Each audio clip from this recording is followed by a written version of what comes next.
Anisimito pa ina, anisimito pa hoy na, anisimito pa happy na. Tingnan Anisimin at umana, Anisimin at kapsyanga, Anisimin hope ya tumate.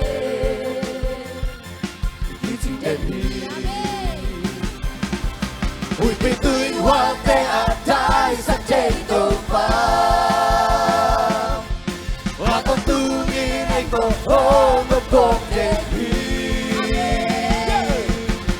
Sa cai chi ông nghe lơ, ngọc la chi ông nghe lơ, ngọc hông lên đê, ta vang nhạc cử tô.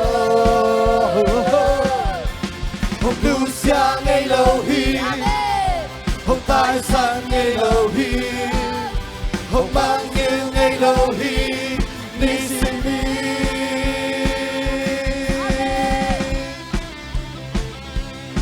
Hallelujah. Oh, Anisimin. Anisimito pa ina, Anisimito pa hoy na, Anisimito pa happy na.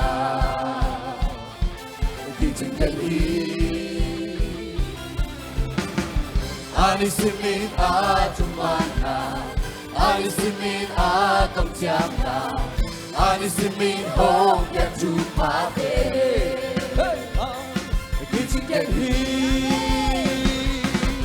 Ui pituy hoa te at tai sa chê tô pa, hoa con tu nghi ngay tô hô ngọc con chê hi. Sa ca chi ông nhảy lâu, gặp la chi ông nhảy lâu, hôm lên đê a bang liền cử cô. Hôm lưu xa ngay lâu hi, hôm tai sang ngay lâu hi, hôm bang nhiều ngay lâu hi, ni xin đi huy pi tùy hoa tê, huy pi tùy hoa tê à tai sắc chê tô pa, hoa tao tu nghi ngay tô hô ngọc khô chê hi, huy pi tùy hoa tê, huy pi tùy hoa tê à tai sắc chê tô pa, hoa tao tu nghi ngay tô hô ngọc khô chê hi. Huy pi tùy hoa tê, huy pi tùy hoa tê à tai sắc chê tô pa, hoa tao tu nghi ngay tô hô ngọc khô chê hi.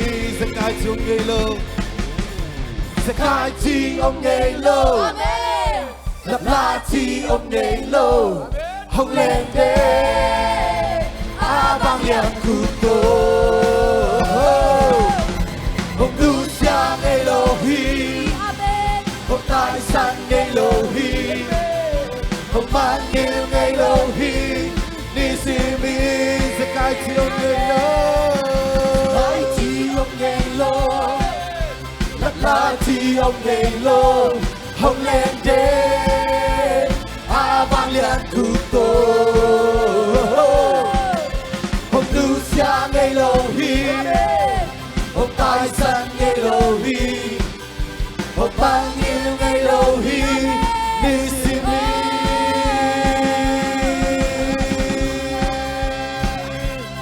Lưng đau ngay tới vào.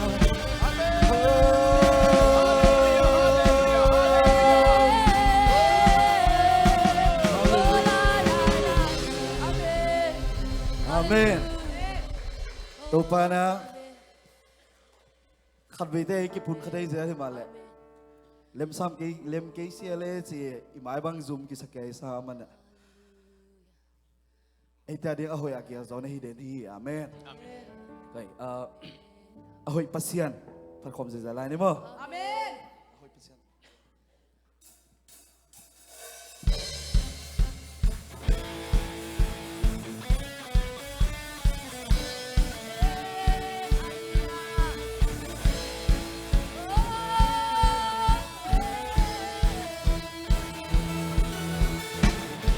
pasian di kelo nai nalia ke zohilo sampai lagi lampu nabang pasian omlo nabang na ke zohilo nabu bilang kiling elo sinau len solo leitung na zohili Wato tunana hoi toba Mikir na palyate Jesus Halele kempewi Nami no pati Nina kempel Nak hoga uri Nami tangi Nak naya hitoba Amin naku tei Nalian Crescento Bailan Hute Naku sumon Ahoy pasyan Nangaring nung tahi Cuma pasyan Ikel nelo Nai nalian Yeso hilo Sampai nagilang to Nang magpasyan omlo Nabangan na Yeso hilo Nakubigang Kilingelo Sinahong len solo Leitung na so-so-hi Nagtoto Wakon tunang na hoi Hallelujah Mikir na palyate Jesus Paleleng kempewi Nami hong pati Minang kempel Nang hong yaun Nami tangi Nang nalian hitopa Nalian naku tein Nalian Crescento Malang hute Naku sumon Ahoy pasyan Nangaring nung tahi Leitung kemper Nang nauki Kahit natin Nang tobyahi Kalusim kemper Nang betong iti Leitung kemper Nang nauki Kahit natin Nang tobyahi Kalusim kemper Nang betong Leitung kemper Leitung kemper Nang nauki Kahit natin Nang tobyahi Kalusim kemper Nang betong iti Paleleng kemperin Namin hong pati Minang kempel Nang hong yaun Namin tangi Nang nalian hitopa Palen naku tei Nalian Crescento Mailang hute Naku sumon Ahoy pasyan Nangaring nung tahi Amen, amen, amen. Hallelujah. Amen. Amen. Hallelujah. Hallelujah. Ina pasyan na chito to pa mai pa jong to khom lai ni Amen.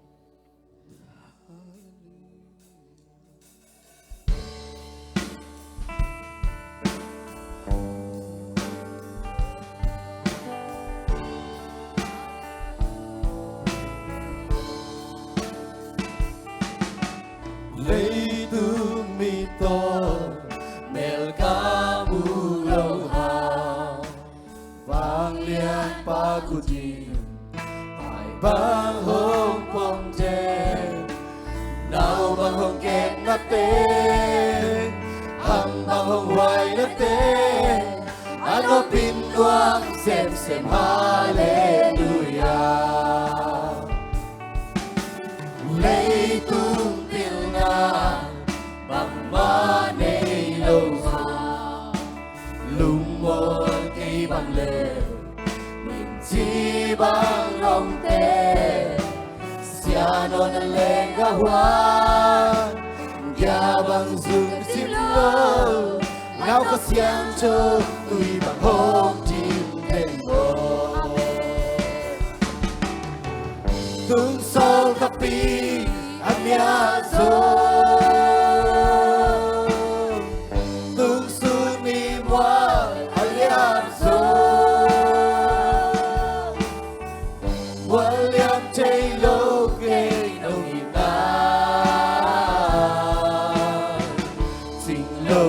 taklo Tuhan yang kanuna Asana lang hukay ito Agapein na pasyan Naming pagbangkong to'y na Sa ilang nabahungoy-oy mo Patuan hilo Na'y puan hilo Sa Jesus si Santo Kisem puan silta Lungit kagel-gel siya Ahoy inahoy sem-sem At panghungin na yan tungkad yaksa Na-happy na Tohit siyang kong tu May alam ka na Kung saan totoo Lumang sundan mo Abraham bayi Mite adik Tumahok isa ko Tungso kapi Ang yaso Tungso ni mo Ang yaso Walang taylo kay Nonginay Sinlo taklo Tuan yang kanuna Asa na lang rong kahito Agapein na pasyan Namin pagbangkong to'y na Sa ilang nabahungoy-oy mo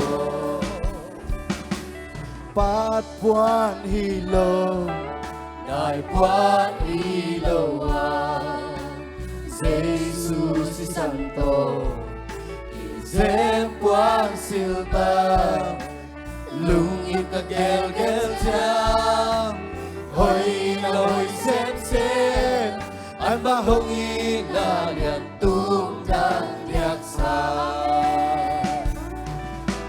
Na-happy na Tohit siyang kong tu May lang karuna Kung saan totoo Lumbang ang sundan mo Abraham bangin Mite aking tumahong isa ko Tungsol kaping amyazo Tungsun ni Juan amyazo Walang taylo kay Nonginay Sinlo taklo Walang kanunan Asa na lang hukay ito Agapein na pasyan Namin pamangkong to'y na Sa ilang nabahungoy-oy mo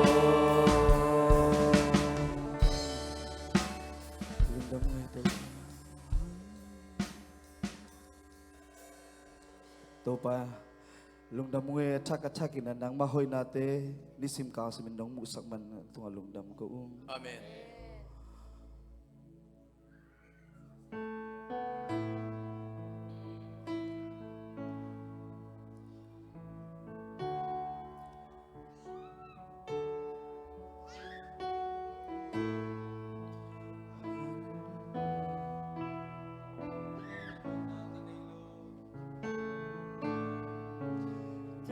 Hoy na katsong kanilo Jesus Christ hoy na kopiin Ama banga di kasimin kaumlay Amen. O turinso hoy na kanilo kahinazo Michael kahi Chris Vangas yang to Chris Vangahoy kahiralhi Kristo'y nakayahita at siyang na kayahita ahing na ahong naisaka ahon punta kunalaw din kanay nolo ahuangan wangin kao Kristo'y nale siyang na kayahita kay mama kagi at siyangi siyang na hoy na kanelo isong ama siyang na honpong tari ama natin kasentita gapay na bigay jaytahi Chris Paranunta ang mabangi ahong bota oh Kristo'y na kayahita asyang na kayahita ahina ahong naisaka ahong punta tunalaw din kanay nolo ahuangan wangin kao Kristo'y nale siyang na kayahita kay mama agi at siyangi siyang na hoy na kanelo isong aman siyang na honpong tari Amen ama natin kasentita kapay na kapay jaytahi Chris Palumta ang mabangi ahong bota Kristo'y na kayahita asyang na kayahita ahita ahong naisaka ahong punta tunalaw ikanay nolo ahuangan wangin kao Kristo'y nale siyang na kayahita Kristo'y na kayahita asyang na kayahita ahina ahong naisaka ahong punta tunalaw din kanay nolo ahuangan wangin kao Kristo'y nale siyang na kayahita Topa panabayag-piyag na hitsiyang nangumpi man na tungalumdam ko. Kundi lahiem pa wanang makasyang to. Umakanyatan si Topa sumsong kong ini Topa Pasiano. Amen.